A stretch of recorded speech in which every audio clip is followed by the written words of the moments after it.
And just like that, we're into a brand new episode here on Longbox Punk. That's me. I'm Chris, and I'm joined not just by one indie comic creator, but two indie comic creators that have a super rad horror comic book currently funding on Kickstarter. We'll get into the business end of all of the things in just a little bit. But before we do, I need to A, introduce, and B, thank both Max and Nate for hanging out with me on this Sunday in all of the different time zones that we're in. Thank you both for coordinating this and making this happen.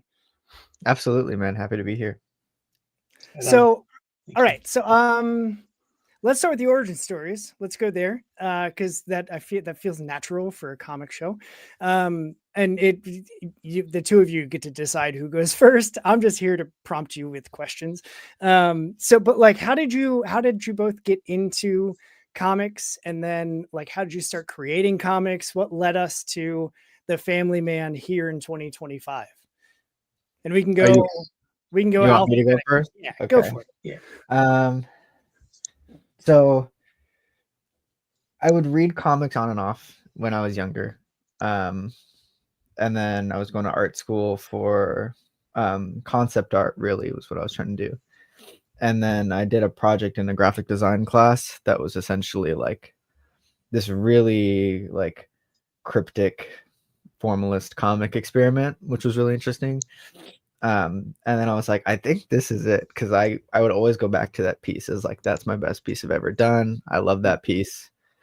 And so I just fell in love with comics after that and started doing comics in school.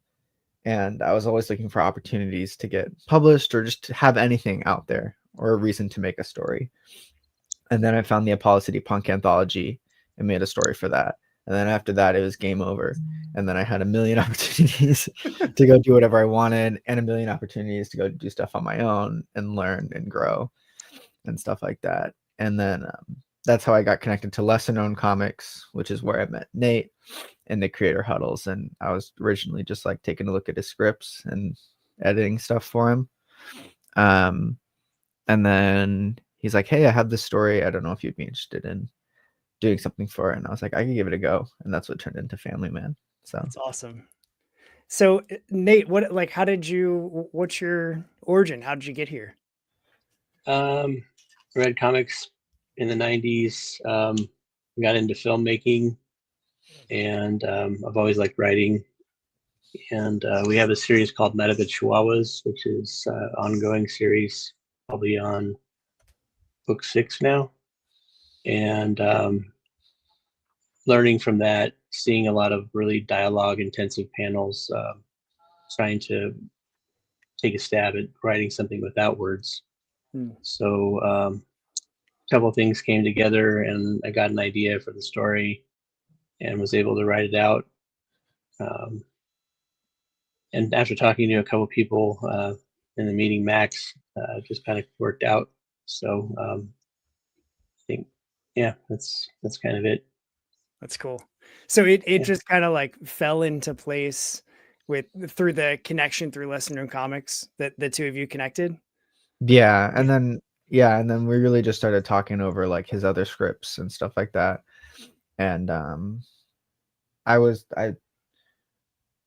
don't think I was working on a book at the time, or I had just finished working on a book. And so I was like, well, this works perfect. And I have a chance to experiment with stuff. I think we're both probably pretty big on being open to experimenting with the form and seeing what it can do and trying new things. Do you think that's like just a built-in thing that you guys have, or is that like inspired by specific creators or books? For me, it's that I overthink things. Probably is really what it comes from.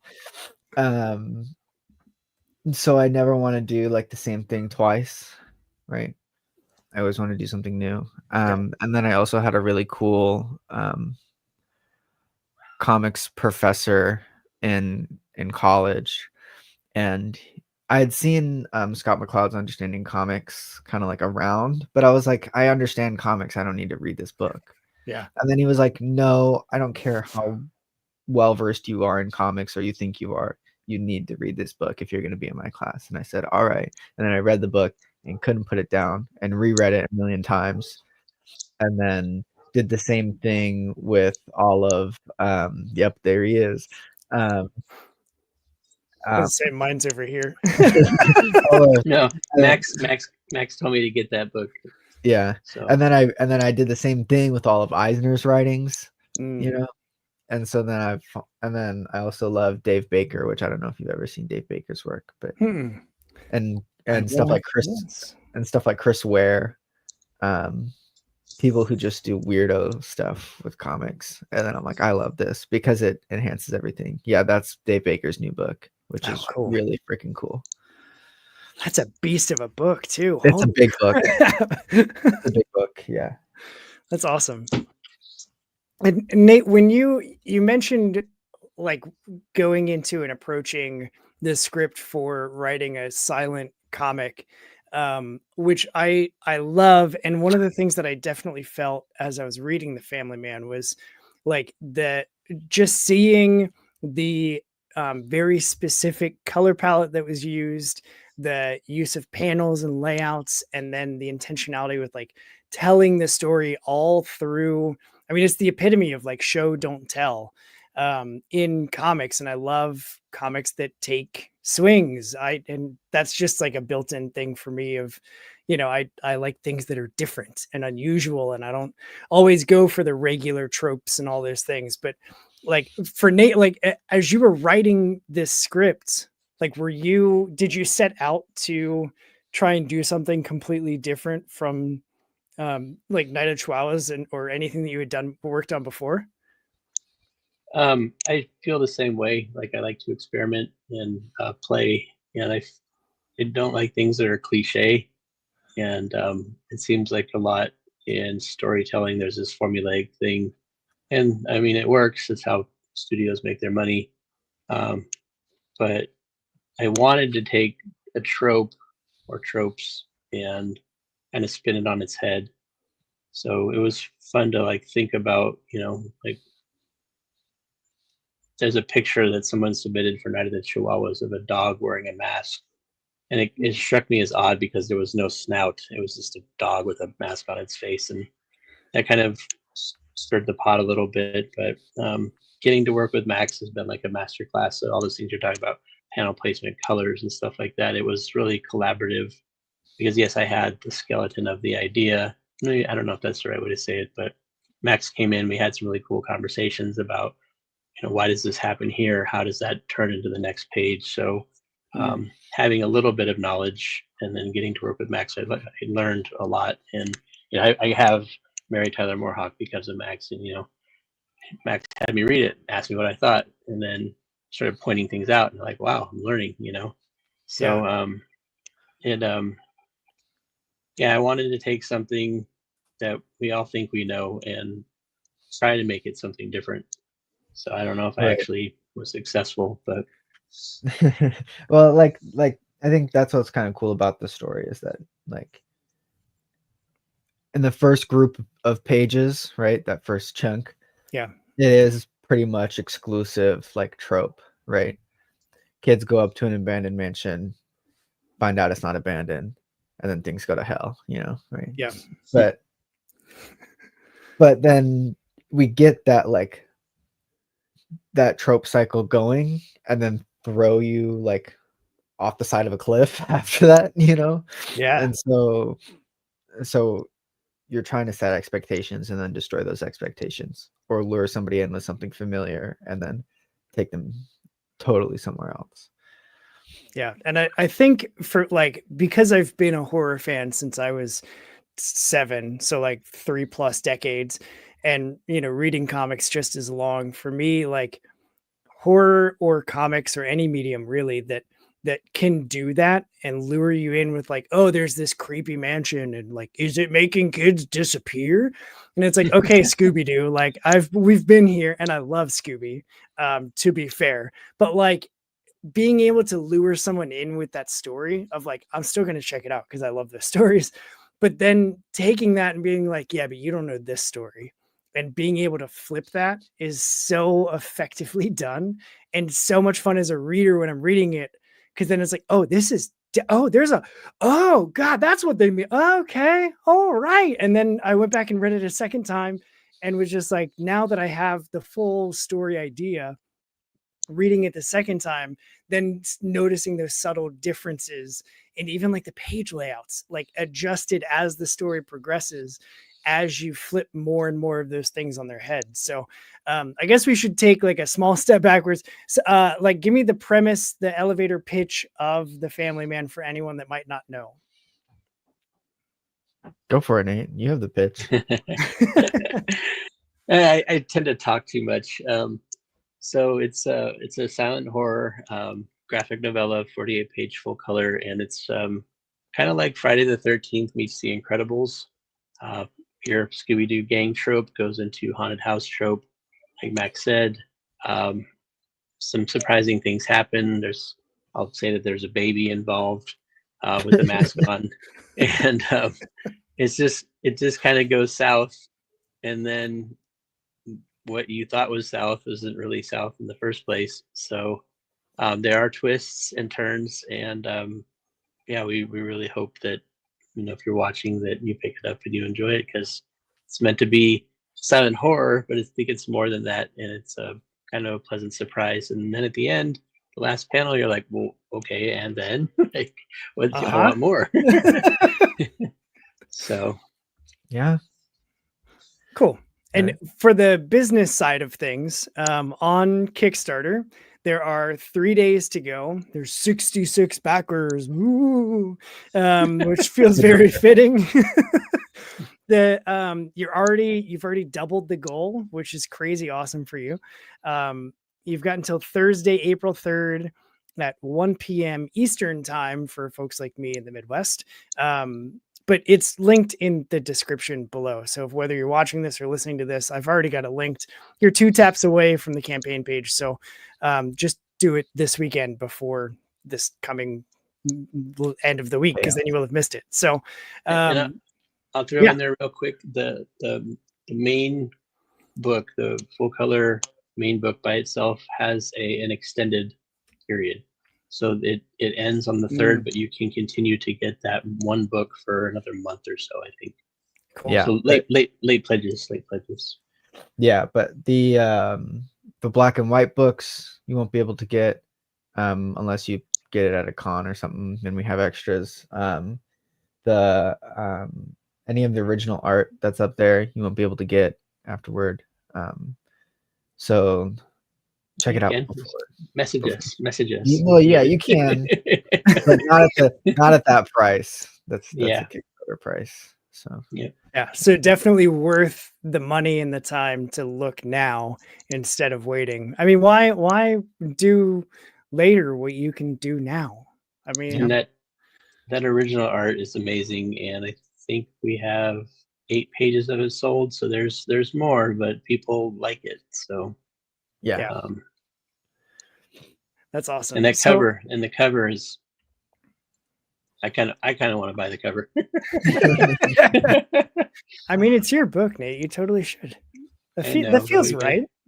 It's hand painted, 20 by 14. Dude, get out of here. Doesn't have the trade dress, but nope. Fantastic. Yep. Artwork. And I love the like contrasting oranges and like that tealish green color. Like it just makes everything on the page pop, like all of it. And like the use of silhouettes and the heavy blacks in horror comics specifically are always just like excellent tools to play with. And I feel like they get played with very well in The Family Man. So if you're a horror fan at all, like this book is one that you should definitely check out.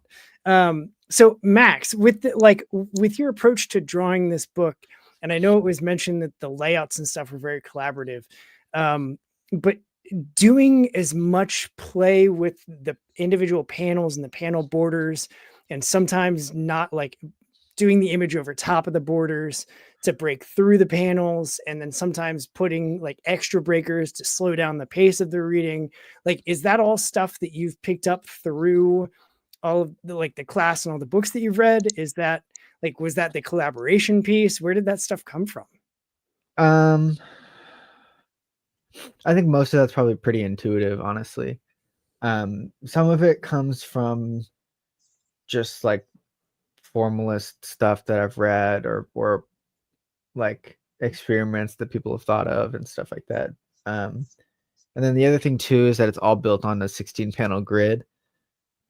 So a la Dark Knight. But I didn't like want to use the Dark Knight for this book, right?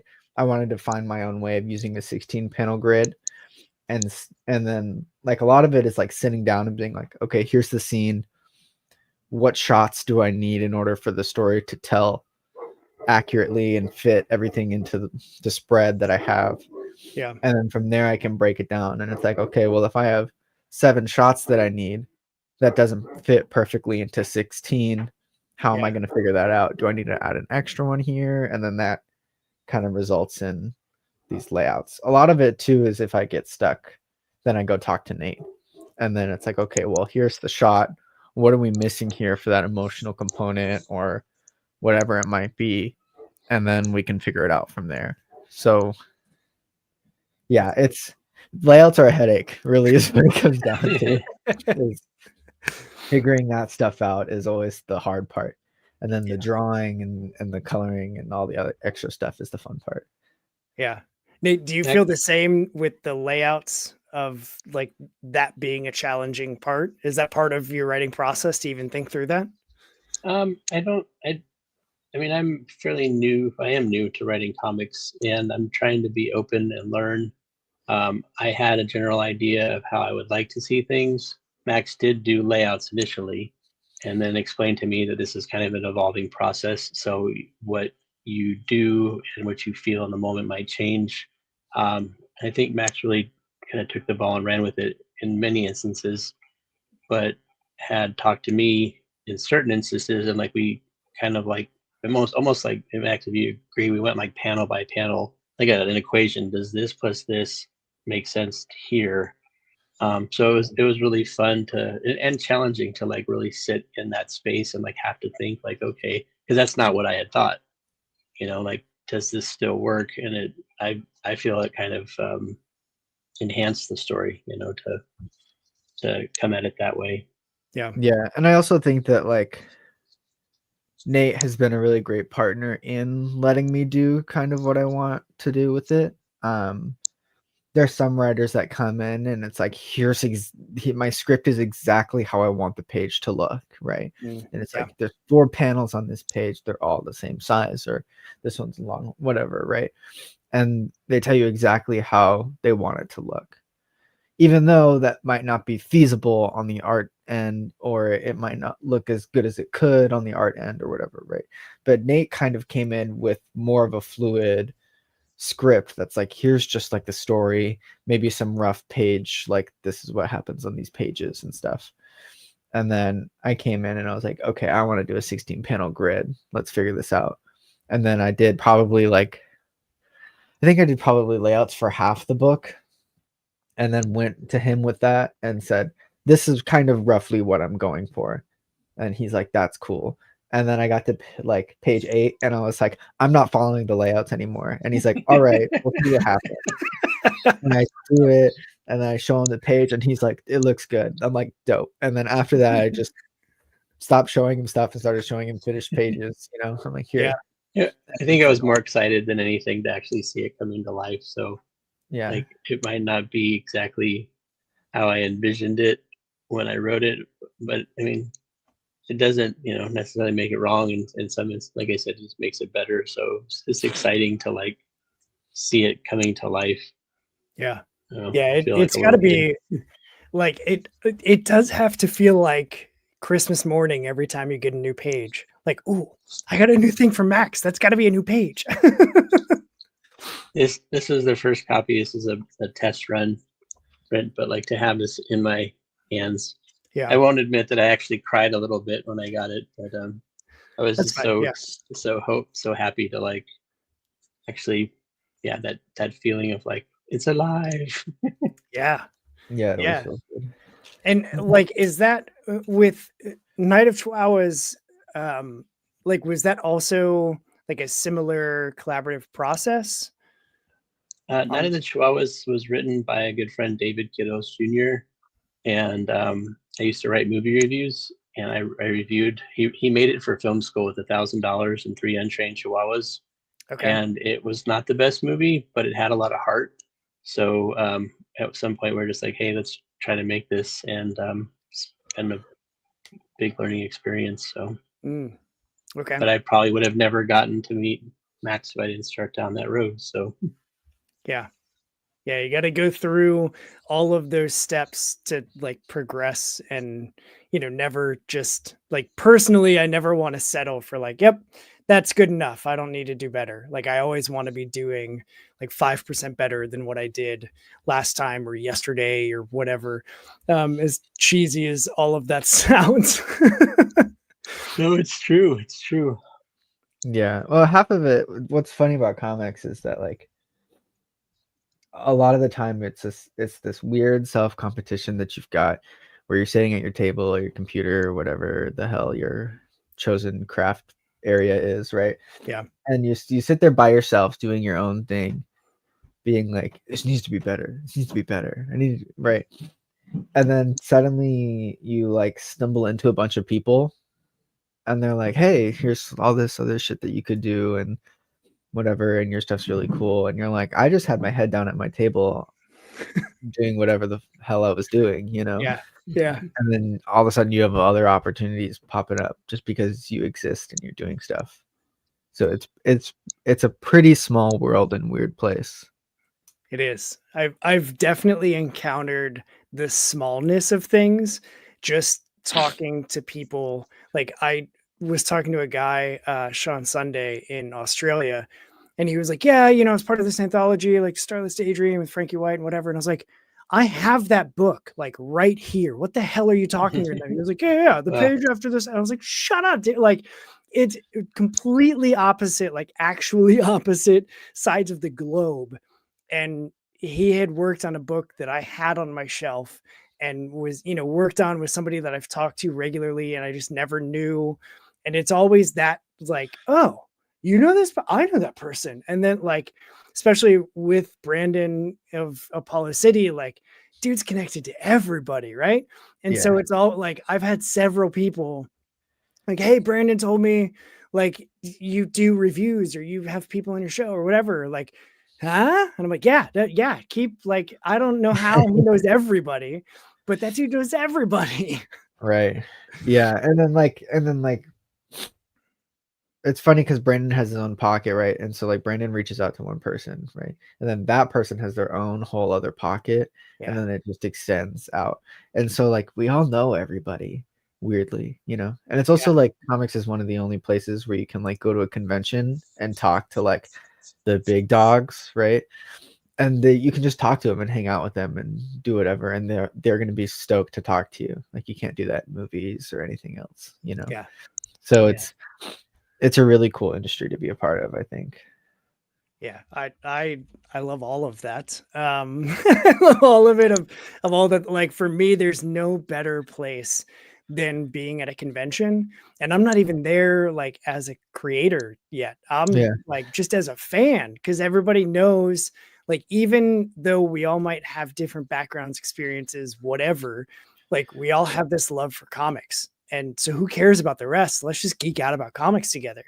And like having that experience with all of these hundreds of thousands of people at all the different conventions, I just think is very unique to comics. I mean, like you said, like you can't go to an actors convention or whatever, even though half the Comic Cons are turning into that.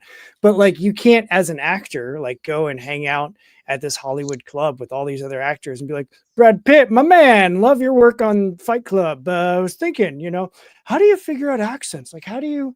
I'm trying to work on my. Like, he would be like, I don't. my security dude stopped you like 200 feet away from me. Yeah. The only other thing I can think of is like, and which I want to ask you a question, but is like punk shows, right? Yeah. And it's like when you go to your local punk show, everybody knows everybody, and everybody knows the bands that are playing, and then you just like go hang out and eat tacos or go to Denny's afterwards, right? That's so perfect. Yeah. I wish we And still then, had Denny's. Man, I could go yeah, for a and grand then, slam right now. yeah, and even like you'll like your best friend's band suddenly is opening up for like some huge legendary punk act because we're all playing the same shows Yeah. in the same areas. And so then you meet the big guys, and it's like, so like that's the only scene other than comics where you can do that kind of same thing. But I'm just curious a little bit about your punk history and where that comes from for you. Yeah. So I love this. This is the beauty of live. Like we don't just the ad lib. So for me, like I can't play. I'm not a musician. I understand theoretically how to make instruments make sounds. But I don't have the like I've tried learning bass and like that was always the instrument that I wanted to play. The thanks Rancid and Blink-182. But like I always wanted to learn how to play bass, and so I went to my local buddy who I was in college with and played bass, and I was like, hey, I want to learn how to play bass, like teach me. And he was like, yeah, all right.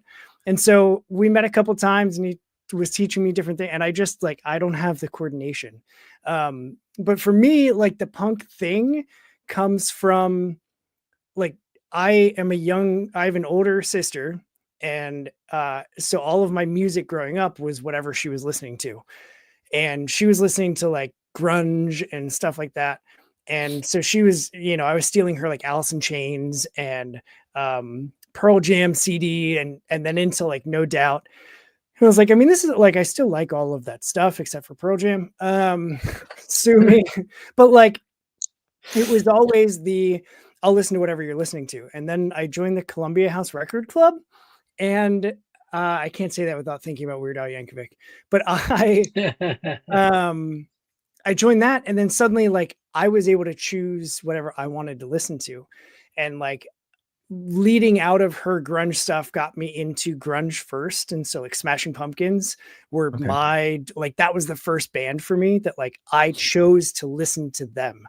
And so I still like, I don't care how weird Billy Corgan is. I don't care. I still love their music, and I will still pay to go see them play in concert because I love their music. But then like Blink-182 was the first band for me that had that edginess that I was feeling. And it like, yeah, they were singing about stupid, immature shit like, oh, isn't she hot and whatever. But then they were also like singing about stuff that resonated with me. And it initially was the comedy that drew me into it. And then it was the sound of their music, and then buying the CD and then listening to the whole CD. I was like, oh, they're feeling stuff that I'm feeling. What's more? I want more of that. Like I didn't hear that in Smashing Pumpkins. I didn't hear that in Alice in Chains or in No Doubt or whatever. Like, what's that? And so I leaned into that, and then did a whole like I will forever love pop punk, because that's what got me into the like more fierce straight up punk or whatever. I try not to classify stuff, but like, yeah, like I got into like the hardcore stuff, like very early Atreyu and August Burns Red, at like those bands of just the like, I'm really angry and so are they. And so like, I just would listen to that stuff. And my mom was like, oh, he's just listening to his angry young man music. And I'm like, yeah, I am, because I'm angry and I'm a young man. Like that. Yes, of course I am. That's where I'm at. But it was the speed of the music. Right. It was going to local shows and like my best friend that I've known since I was 6 has always played guitar very well, and just was like, I want to learn how to play guitar. And then like 2 weeks later, he was like, hey, check out, I can play this entire John Mayer album note for note. And I'm like, in 2 weeks, dude, that's not fair. But like he would play, being in the local scene, he would play with like all the bands. So I was seeing local bands that were doing reggae, that were doing hip hop, that were doing punk, that were doing pop rock and alt rock and pop punk and all the things except for ska, which is too bad because I would love to see. I love ska. We want the Ohio ska. Like we've got plenty of emo, like we're in the Midwest, we're emotional about everything, and we've got like there's nothing for us to do but play in cornfields. Like that's all we've got in the Midwest. Generator shows. So like you just start bands and go to your friends' bands and go to their friends' bands. But like the energy of being at those small shows and seeing and feeling the energy and the emotion coming from the bands that are playing that music is what hooked me. And I was like, man, this is like just to be able to let go of all the bullshit that you're dealing with. And for a 20-minute set to just like get weird in the pit and like push people and like you're just dancing and everybody's bouncing into each other. But that like interaction in that environment is what hooked me with punk. And then as I got older, it was like, man, I don't like all powerful oligarchies and I don't like how government is acting. And like, I think I'm a political anarchist and like, I don't like billionaires and I'm very much supporting the indie person and the person that's doing the DIY stuff. And so like, that's where it all like, now it's not just like a music type. Like for me, it's that mentality of the DIY mindset. And I try and always say DIY, even though the show's Long Box Punk, because Long Box DIY doesn't sound right, but it's for me, it's more about that DIY mindset of like, do the thing you want to do, make the thing you want to make. If you want to create comics, create comics. If you want to create a business that sells crafting stuff to teach other people that they can craft, do that. Like, who cares what it is? Do the thing that you want to do instead of what someone in some office building is telling their minions to do, and then their minions tell you what to do. Like, why should I break my back to put money in a big corporate CEO's pocket? Why shouldn't I do something for me? Right. And so like, that's where I'm at now. And like, that's the overlap. I started this show of like, I just want to talk to comic people about music. Like, that's what I want to do. And I've had radio shows. My background is in broadcasting. And so I've done radio and movies and TV and live sports production and like all this stuff for like 15 years. But I wanted to do something that was just for me. And that was just something that I wanted to see that I didn't see anywhere else. Yeah. And so I was like, okay. Yeah. I think comic, like that's where I came from too, right? It's like I did the punk thing, and then the DIY clicked in my head, and then I was like, okay, I don't want to go to punk shows anymore. I want to go sit at home and make comic books and do the same thing of DIY it and like talk to people and have exciting energy and talk about like all the things we could make together, right? Yeah. And that energy from a small punk show can be in any conversation or any like I feel that same energy when I'm talking to creatives, because it's like we're just here because we have like a similar baseline understanding of this time comics are great, horror comics are great, let's talk about that. And so that energy is the same for me because I'm not freaking 20 anymore. Like, I'm not up in the pit. I'm the guy now that stands in my battle jacket. And I saw a reel or something, I don't know, they all blend together, of a guy like practicing my moves for the pit at the concert on Saturday night. And he was literally like, yep. And like, that's me now. Yeah, for sure. I stand by the audio console with my wife and we just stand back there because I'm like, I don't need to do that because I'm gonna wake up tomorrow and go to work. Like, the real question is, do you have earplugs in? I do. For the most part. Some shows I'll still take them out, but like, I have hearing loss.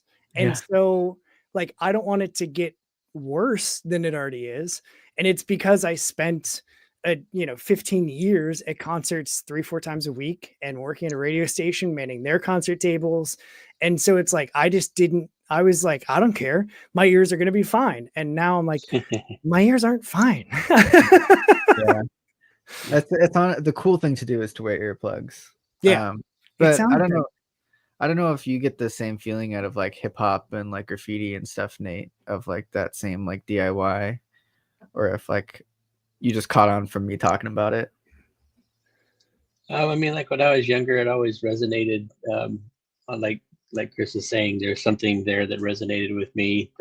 In the '90s, a lot of the hip hop was like fun, kind of bouncy, and in high school, graffiti was like this taboo, cool thing, and I started playing around with it. I painted this huge caricature, and my mom saw it, and it looked exactly like the one I had in my wall, and she like went nuts.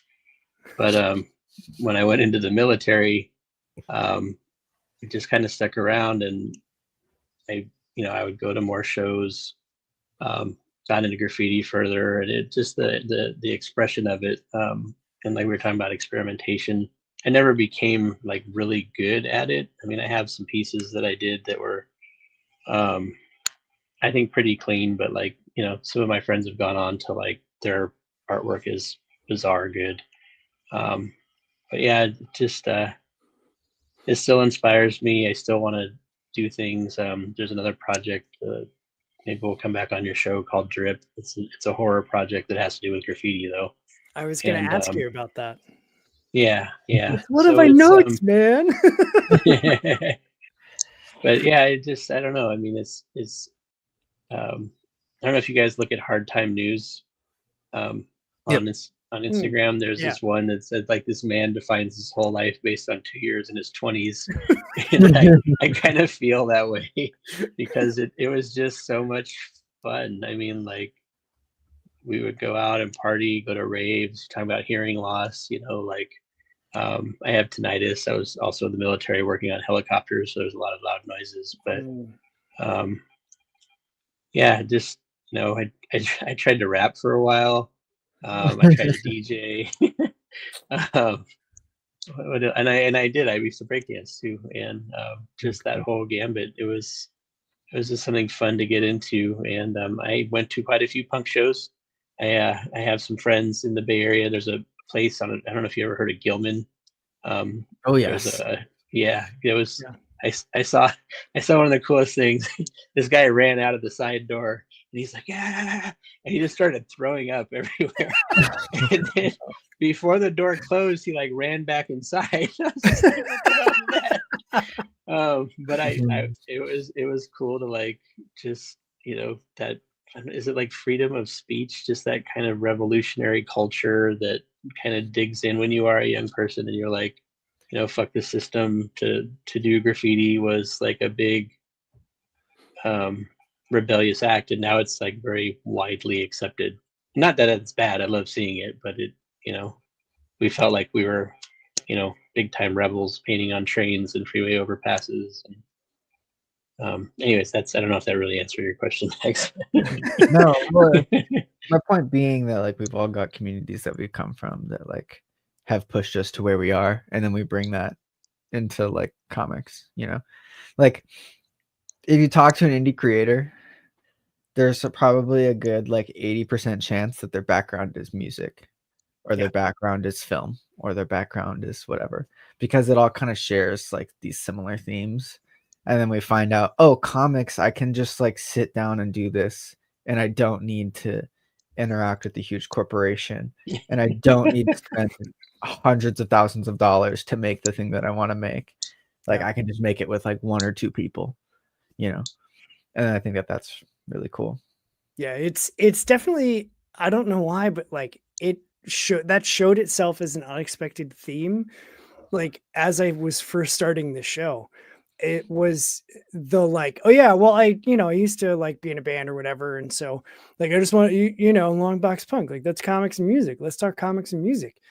And so I'm talking to people and they're like, yeah, I used to be like in the band and handing out flyers outside of Walmart or whatever, and now I'm at conventions like handing out ash cans of my comic. Like it's the same mentality, it's just a very different form. But like going to the budgeting thing, I have definitely talked to people that are like, yeah, I was gonna do movies and stuff, but then realize that you gotta hire a crew, and editors and, you know, Yeah. rent equipment. And like, there's so many technical things that are involved with that.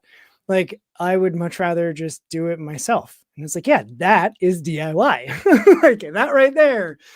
So I love that, like that and community come up a lot of like, yeah, well, we were both connected through lesser known comics, and that's how you guys found each. Like, how did you both initially start with that connection with lesser known or Apollo City or Brandon? Like, how did all that stuff come to be?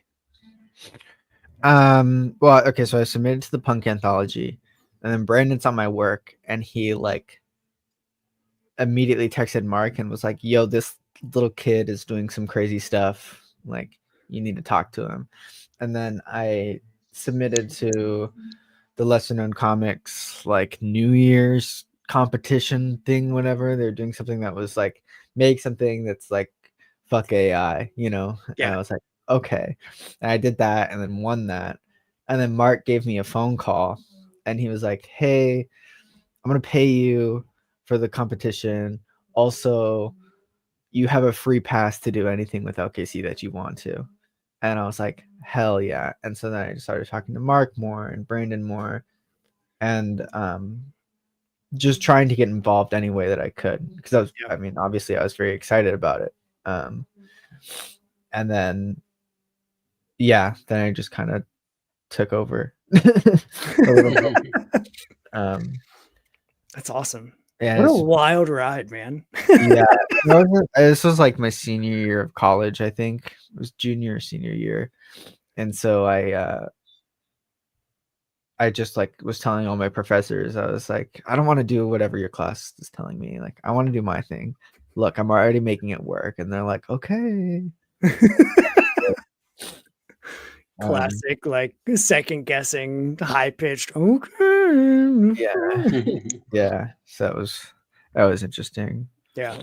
I don't really know how you got connected to Mark, Nate, but you did just show up in a creator huddle one day. I was on Instagram, and Mark was on B-TV, which is a Instagram stream, and he was talking, and I really liked what he had to say, and I think he put his email address out, and I hit him up because coming into indie comics, I've been like looking for the secret sauce. So we're an indie publisher as well. I don't know if you caught that, but our company is called Pork Chop Express, and wanting to make it in comics has been on the forefront of my mind. I believe artists should get paid.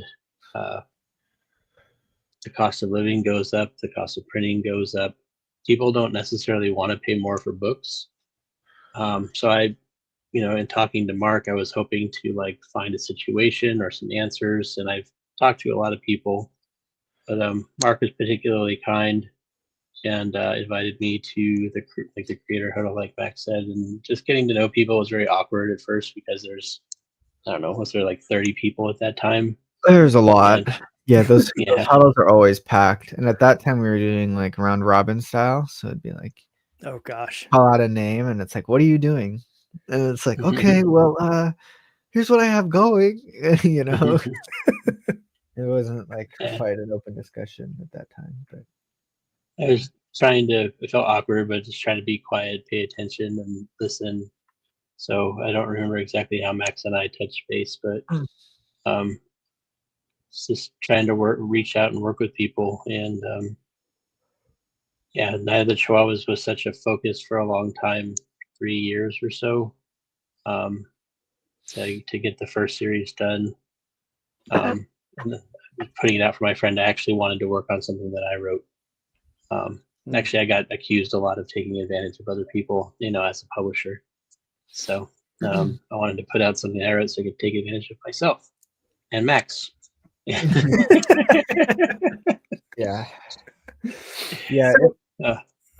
go ahead.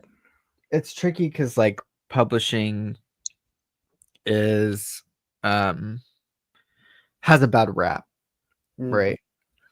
And if you think about a publisher, usually you're like, oh, that's like the big corporate entity that's like stealing the creators' money and paying them like a few cents, right? Yeah. And so the trick is how you I don't know if you guys can hear that on my end. Someone Okay. trying to cut into your studio over there.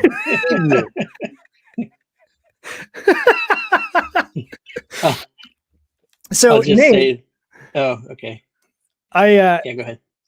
so with like Night of the Chihuahuas, you were crowdfunding that as well, yeah? Yeah. So like how do you approach like creating the how do you crowdfund? Like do you have like a specific, okay, we'll do this, we'll get this many followers, like do you have a checklist of things that you want to make sure are in line Uh, before you launch? I can backpedal a little bit and tell you we tried to do a Kickstarter in 2011 was when we first started. Had a friend that put some money into getting pages done. And the Kickstarter, we tried to raise $20,000 to do a trade, and Kickstarter wasn't really the same back then. So we didn't raise maybe $2,000 and it failed. But we still had, 20, 30 pages done. So we put it down, shelved it for like 10 years. And when we decided to pick it up and make it into individual issues, I think the first Kickstarter we did, we had 3 books done. So Okay. went out there and just tried to go guns blazing. And a lot of what I believe is missing from the indie part of comics is marketing, because there are so many creative people with such good stuff. And I mean, we could always talk about the big two or Image or whatever. Yep. They have these same things that they put out, but like actually marketing some of the stuff I tried to market, and I would run into arguments with people about like, why are you spending money on marketing? I'm like, well, we have the best pancakes in the nation and nobody knows about our pancakes. Like, you're not going to sell any pancakes. Yeah. So getting the name out there, and we have the local printer we use down here is Artist Express, and the general manager sat with me one day and helped me fill out our first Kickstarter. Cool. Taught me how to do it, told me kind of how to do it. His name is Anthony Delaney, great guy. He put me in a chair, gave me a Mountain Dew, and told me to watch what he was doing. So I was spun out, and anyways, yeah, I don't really have like a huge format. I understand how to use it. I understand a little bit about marketing. I like to talk, probably too much, but I talk to people. Like we just went to 2 cons the last weekend, and I got pledges at both cons by talking to people at the shows. But yeah, our Kickstarter, our Instagram account, I've marketed for that a little bit at a time, get people involved. I thought hashtags worked. I don't know if they really do. Yeah. Kind of but feels like they don't, right? I think that's it though. Yeah, I think that like, okay, as an artist, right? I don't want to do any marketing personally, right? Like what I want to do in my head is the utopian version of my job, right? Is I sit here and I draw stuff, right? And then like I do some of the designing and formatting or whatever, right? Because I want it to look the way I want to look. And then I move on. I don't want to necessarily have to like do the whole social media marketing and the email marketing and the website stuff and all that junk, right? Even though I know it's super valuable. So that's like something that I'm trying to like work around and figure out is what's comfortable for me on a marketing level to do that still is somewhat effective. And so a lot of that is just like posting to Instagram with almost nothing attached to my photo, because I don't want to have to think about a clever caption or a hashtag or whatever, right? Yeah. So just post the damn thing and move on. Right? Yeah. And then now I'm trying to redevelop my website and maybe do more of like a physical newsletter, magazine thing, whatever I want to do that still like engages my artistic desires. Yeah. And feels satisfying without feeling like a chore. Yeah. So it's an interesting journey for sure.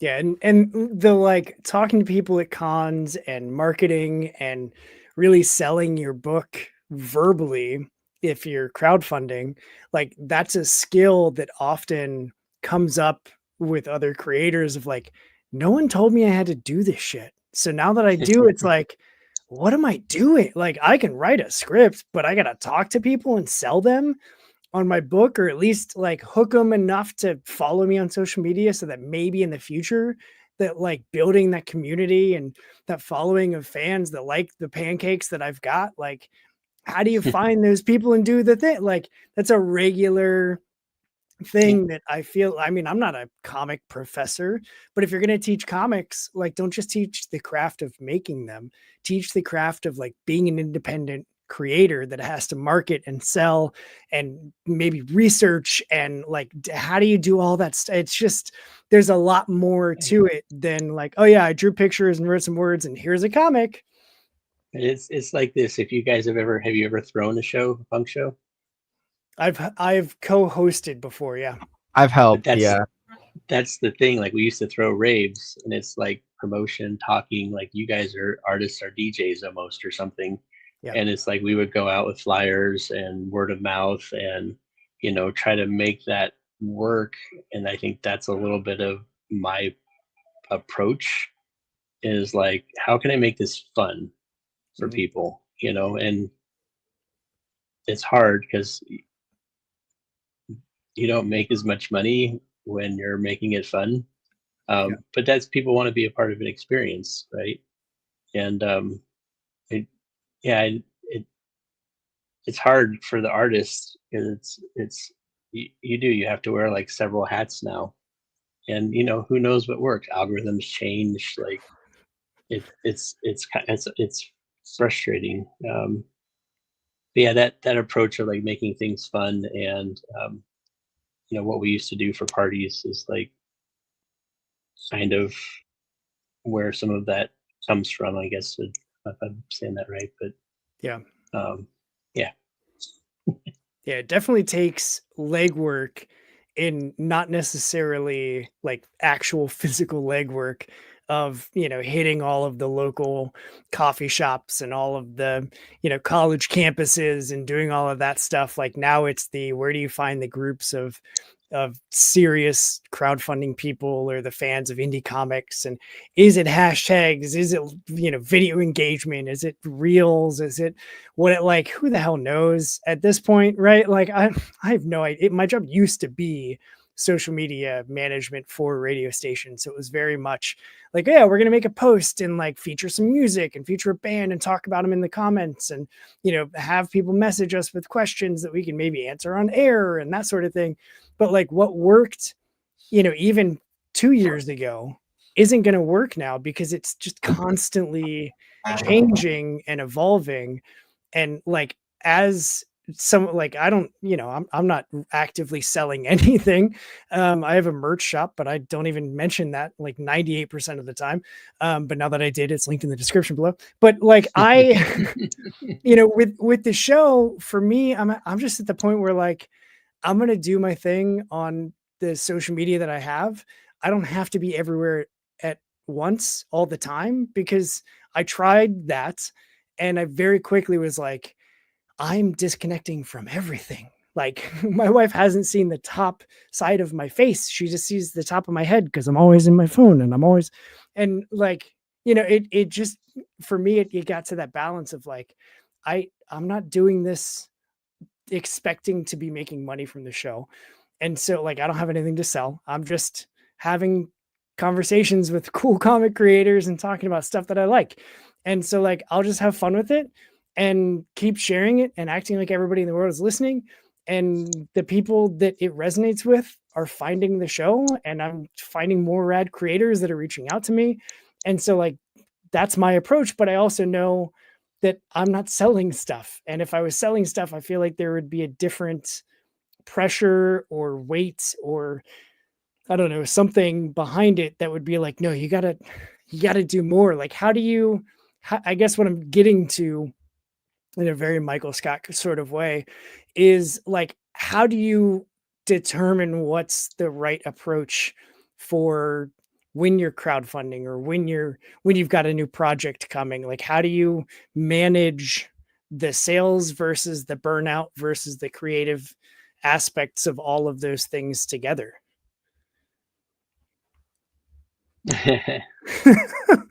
Convenient, Max. I mean, if you sell anything, you're going to have a whole backside to that: accounting, taxes. Like if you don't make so much money or you cannot claim things. But we try to do everything flush, and I want to have fun. So, like, we're not making a lot of money. I was really tired at the show yesterday. I still had fun.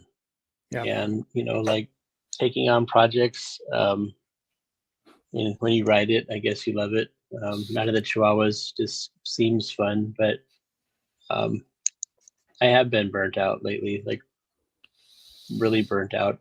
And there's things to do, and it's like, I should have been posting every day. I came up with this thing. I watched Fight Club. I came up with this thing. The first rule of Family Man is there is no Family Man. So I got several people to say it, and I was posting it. I don't know if it really helped, but yeah, I mean, just continue to try to enjoy what you do. Yeah, I think for me. Yeah, because I think at the end of the day, right, like it's not about it. Really, it's what is your level of success, right? So it's about your own expectations. If you don't have expectations or they're very low, then you're going to be happy. And if your expectations are very high, you're always going to be disappointed, right? So, part of it to me is part of it to me, right, is like I'm just happy I made a book, and I want the book in my hands so that when I go to talk to people in real life and physical space, I have a book to show them, right? And I also want to keep it very simple, very and do as much myself as I can to maximize profits, right? So if I'm printing 20 variants of the book, it's going to be a headache for me. It's going to cost me a lot of money. It's going to suck. I'm going to make no profit off of it, and I'm going to be stuck with a bunch of books that I can't sell, right? So like, why don't I just do like one version of the book that's really nice the way that I want it to, right? Yeah. And sell it at a margin that's affordable, yet I still make money, like work it out, do the math, do the research so that it works, right? Then everything else you do yourself, right? So I have a black and white book that I'm printing myself. I have original art that I'm printing myself. I have t-shirts that I'm making myself. There will maybe be stickers that I'm making myself, right? I'm doing all that myself, and that is all going to cost me almost nothing except for my time. Yeah. And I'm happy to do those things because those are things that I enjoy to do, right? And then I still make money. So the real business is, sorry for hitting my mic. The real business is I'm doing what I want to do, and if people like it, then come hang out. If they don't like it, I don't care. I'm doing what I want to do anyways, Yeah. So it's like, that's the business to me. I could give less of a shit about what the government, whatever, like, like, yeah, I'll pay my freaking taxes, but like, I'm just at the same time, like, I'm a 24-year-old kid in Alaska doing this shit in my basement.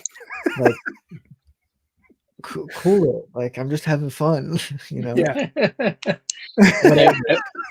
I want to be the same. Max knows my situation a little bit, but like my situation's different. And we have an LLC, and there's a baseball team that came with their lawyers to us because we have the same name as their baseball team.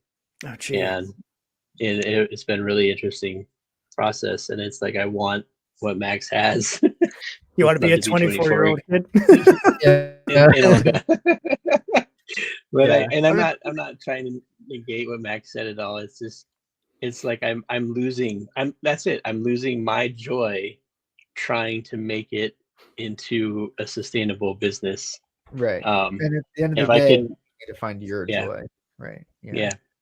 Always. So yeah, I mean, literally after this, I'm gonna go fishing. Like, literally, I'm gonna go to like a beautiful lake that's like a few minutes away from me, and I'm gonna go trout fishing. And then I'm probably not going to catch anything and just lose all my lures on snags. Hey, who cares? I've been fly fishing with my dad for 6-7 years now. We have never caught a fish together.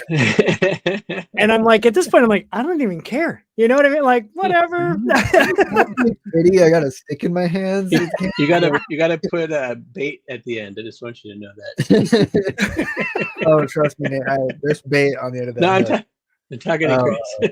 Got it. No, yeah, I don't put any bait on the end of my fly tie. Just hanging out with dad. Just hanging out with dad. Just and I bought this like giant like 10-foot rod because I was like, ooh, I could use this and like feel like I'm sword fighting because I'm still a just idiot, right?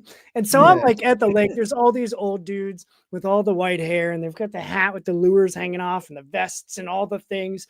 I'm there with my rod and like a little almost fanny pack of just like my reel and a couple lure at like ties and scissors, and like that's it.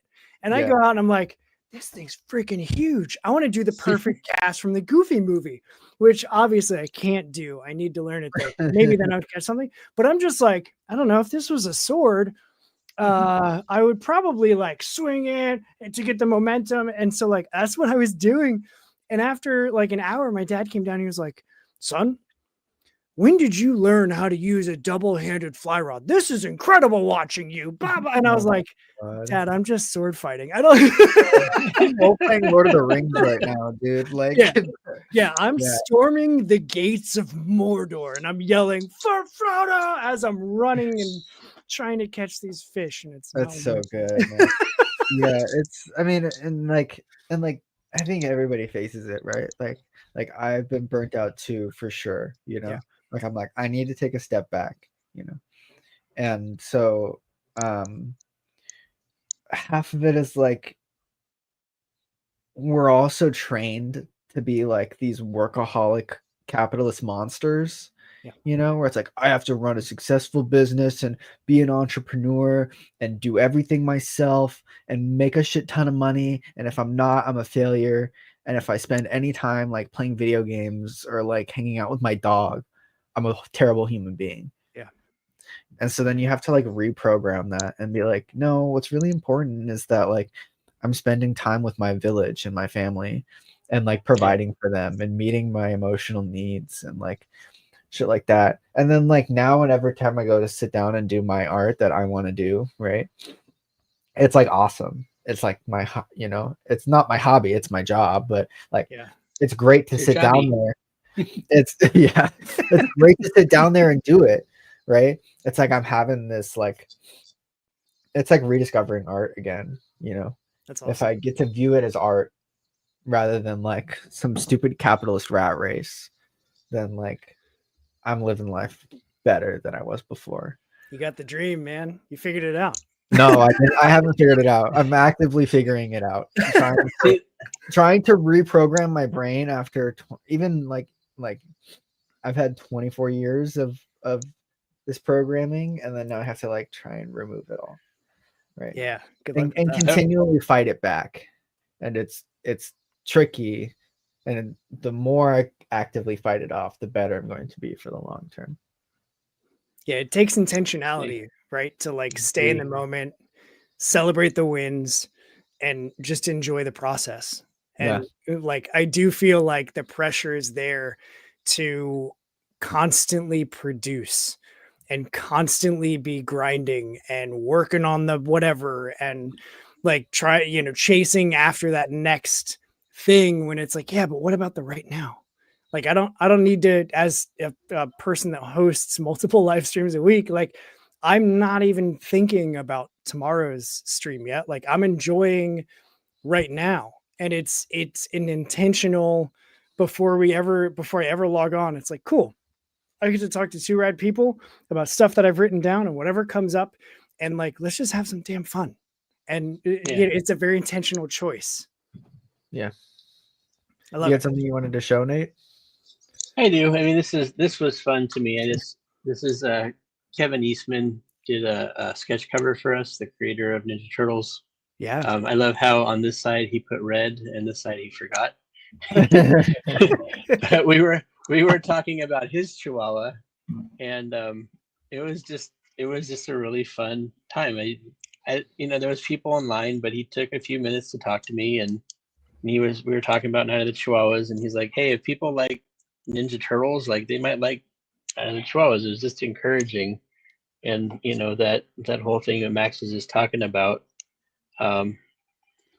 it is like like being programmed.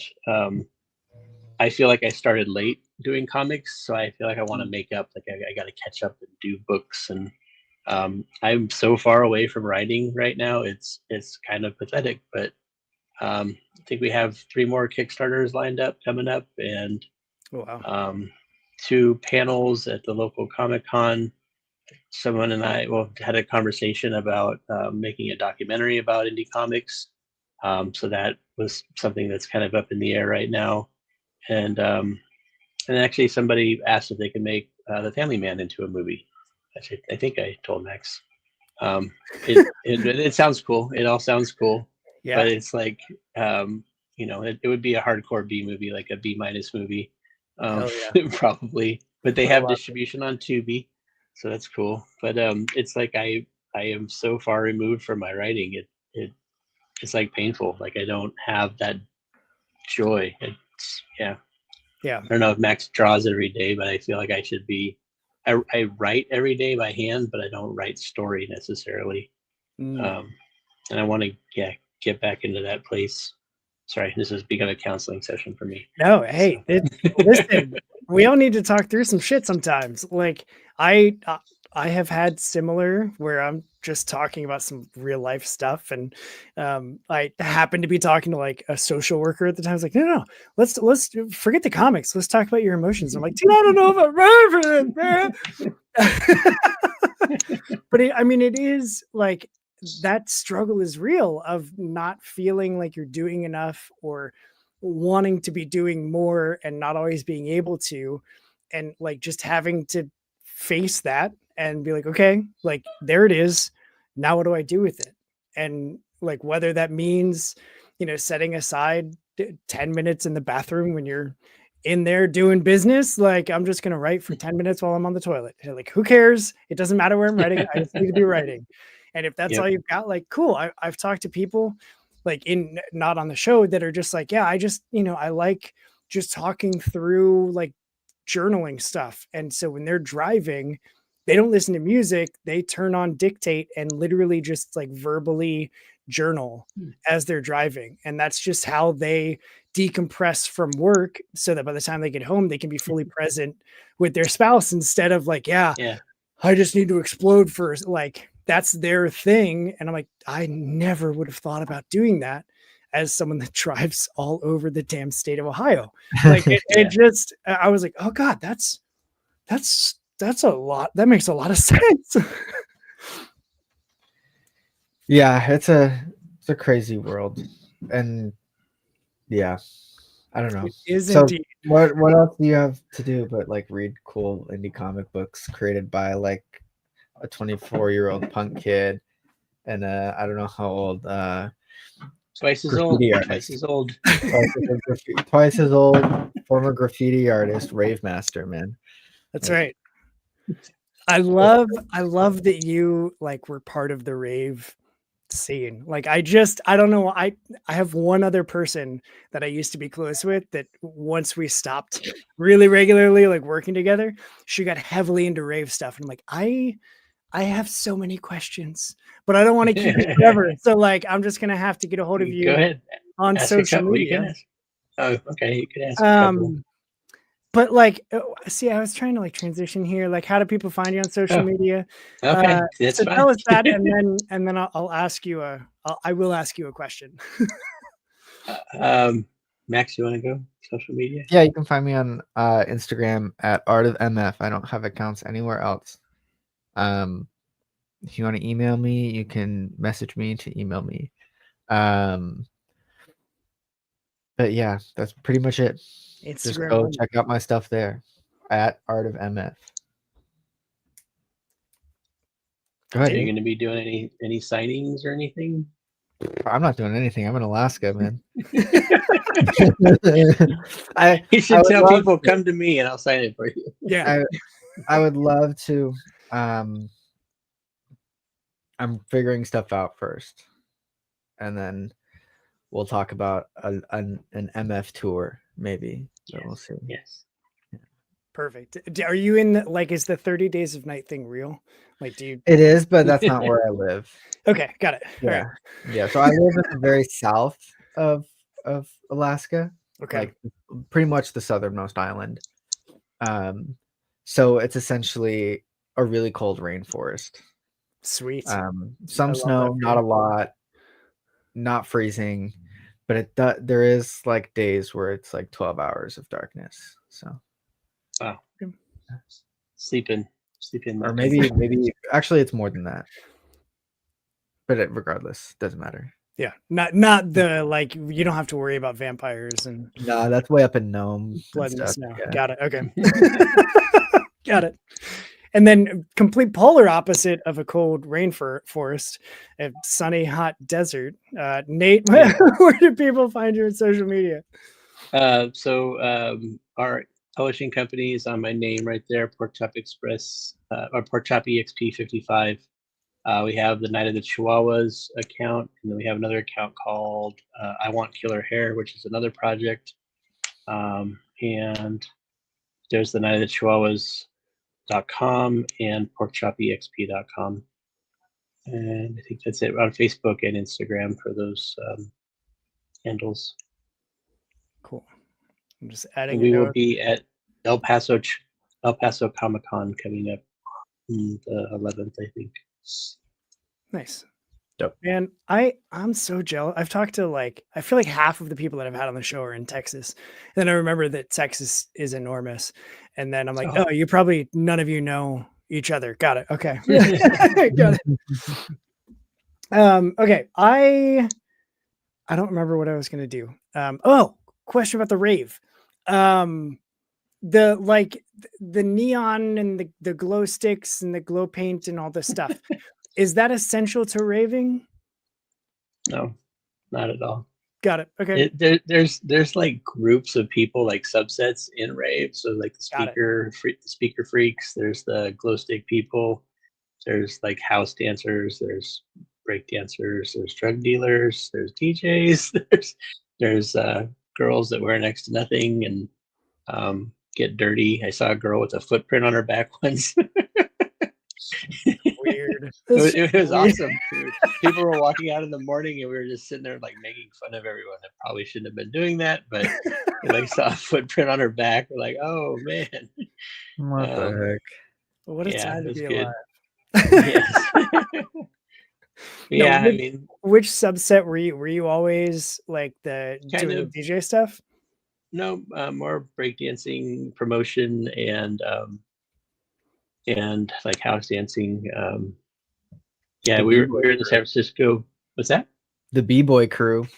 Yeah, Mass Crew was our crew, but we were in the San Francisco Bay Area, so it was a really good time. A lot of good music there. The Hard Kiss Brothers, DJ Dan, Donald Glod. It was a special time. I actually wrote a TV pilot about it. I think Max might have read that. But, yep. I don't know. It's like you want to capture that maybe for you guys that certain time in your life where it was like special, like. Yeah. So. Yeah, I mean, there's stories and there's all kinds of fun things that happened. Well, I'm just saying you could probably make a really rad horror comic out of a rave. I wanted to make like a Lost Boys rave comic, vampires. And then Max once again educated me, said you have to do vampires right if you're going to do vampires. So and I listened and I do agree, but I still think it'd be cool. Yeah, I think you could make it work. You just have to do vampires right is the thing. Yeah. Santa Cruz is where the Lost Boys took place at, which is just south of the Bay Area. So like they might have migrated up a little bit. I think it would be really, really fun. But... The Thousands era, like brave vampires would be pretty interesting. Mm-hmm. Yeah. I'm here for it, is all I'm saying. Yeah, I mean, so I do have 2 more things, and then we'll call it quits here. The first is super easy. I like taking a screenshot to use as the YouTube thumbnail for this to live on forever, mainly because it makes my life easier. So I'm gonna get my keyboard shortcut, and then we'll pose, and then you get to look. Yeah. I only got so many fingers. There we go. Great. And then the other thing is, I already alluded to it, but I love doing this show because I talk to people with so many different I've never had a raver on my show before. So you get to hang your hat on being the first raver that I've ever had on the show. But like, I always love hearing perspectives and what people have to say. So at the end of the show, which is now, I like to stop talking and turn the floor over to you. So for the 2 of you, if there's anything that you want people to hear directly from you, it could be about the family man. It could be a sales pitch. It could be about why Alaska is better than Arizona. The content doesn't matter to me so much as I just want you both to have a space to share anything that you want people to hear from you. I'll let the 2 of you rock, paper, scissors for who goes first. I'll just go. Do stuff yourself. Find DIY resources, make things, don't stop making things, always create stuff. It's really cool, and other people will be very impressed. But also just do it for yourself. And yeah, be cool, stay cool. Nailed it. I love it. Nate? So I'm going to go off on a random tangent here. I won't take too long, but I think I mentioned that I was in the military. I'm a veteran, and I do panels at Comic-Cons about mental health, and feel like it's a really important subject. So mental health might not be what you think it is if you're watching, and it can be serious. So, whatever community you're a part of, there's a lot of help out there. And, you can message me. We have resources on our panel. We have licensed psychologists, and it's just something I'm kind of passionate about because people can suffer for years and not know what's going on. So there is help out there. Alcoholism, whatever you name it. There are resources for people. Sweet. I love it. I don't know how to end it in a stronger, more positive way than like, take care of yourselves. Mental health does be cool. Like I said. Matter. And be cool. Gents, hang tight. After I end this, I got some quick logistics for you. But for everybody else that is watching this and or listening to this, I hope you have a good whatever it is for you. If you liked it, share it, subscribe it, comment it, do the YouTube stuff and things and whatever that looks like for you. I don't care. I just hope that you enjoy indie comics and that you enjoy horror comics specifically because I love them. Go back the Family Man before the campaign ends to get some of those exclusive Kickstarter rewards. It is linked in the description below, so it's 2 taps away. I'm simplifying your life. That's what I'm here to do. You're welcome. But that's going to be it for this episode. So thanks for tuning in. Thank you both for hanging out and just sharing your experiences. This is a whole lot of fun for me. And what's a good podcast without a good tagline? This one's mine. Go do what's good for you, punks, and read some indie comics. We are out of here. And then we always